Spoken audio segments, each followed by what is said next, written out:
জগন্নাথ বিশ্ববিদ্যালয়ের ছাত্র ও online activist Nazimuddin সামাদকে হত্যার প্রতিবাদে ক্যাম্পাসের সামনের সড়ক অবরোধ করে বিক্ষোভ করেছে শিক্ষার্থীরা। অবরোধের কারণে বিশ্ববিদ্যালয়ের সামনের রাস্তায় কয়েক ঘণ্টা যান চলাচল বন্ধ থাকে।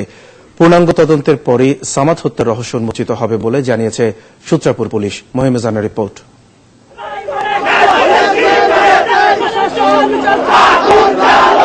নাজিমুদ্দিন সামাদ হত্যার প্রতিবাদে সকাল থেকেই ক্ষোভে উত্তাল ছিল জগন্নাথ বিশ্ববিদ্যালয়। ক্যাম্পাস জুড়ে চলছিল মিছিল, অবরোধ।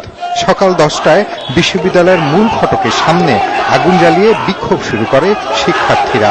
বন্ধ হয়ে যায় গুলিস্তান থেকে সদরঘাটমুখী সড়কের যান চলাচল। একটি মেধাবী ছাত্রের মৃত্যু এবং একটি স্বপ্ন জড়িত, তো একটি স্বপ্ন হঠাৎ করে যে থেমে যাবে এটা আমরা চাই না। সে নাস্তিক হলে যে তাকে আঘাত করা হবে এটা তো আসলে ঠিক না। এই হত্যার যদি বিচার যদি না কোনো দোষীদেরকে যদি চিহ্নিত না করে আমরা দেখে আসছি একের পর এক ব্লগার, একের পর এক মুক্তমনা মানুষকে হত্যা করা হচ্ছে। সমাবেশ থেকে সামাদের হত্যাকারীদের দ্রুত গ্রেফতার ও বিচারের দাবি জানান শিক্ষার্থীরা। এই হত্যাকাণ্ডের পেছনে উগ্রবাদীরা জড়িত বলে মনে করছেন শিক্ষার্থীরা, যদিও পুলিশ এখনো এ ব্যাপারে নিশ্চিত কোনো তথ্য দিতে পারছে না। সম্ভাব্য প্রত্যেকটা সাইট নিয়ে আমরা চিন্তা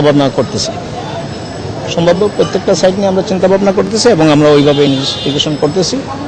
এখন ইনভেস্টিগেশনের শেষ পর্যায়ে স্যার কিছু বলা যাবে না। ময়নাতদন্ত শেষে সামাদের মরদেহ পরিবারের কাছে হস্তান্তর করেছে পুলিশ। এই হত্যাকাণ্ডের প্রতিবাদে শুক্রবার বেলা 3টায় শাহবাগ চত্বরে প্রতিবাদ কর্মসূচির ঘোষণা দিয়েছে শিক্ষার্থীরা। বুধবার রাত 9টার দিকে বাসায় ফেরার পথে সূত্রাপুরের একরামপুরে সামাদকে কুপিয়ে ও গুলি করে হত্যা করে দুর্বৃত্তরা। জগন্নাথ বিশ্ববিদ্যালয়ের সান্ধ্যকালীন বিভাগের আইনের ছাত্র ছিলেন সামাদ। তিনি ধর্মান্ধতার বিরুদ্ধে অনলাইনে লেখালেখি করতেন। মহিম মিজান, 71, ঢাকা।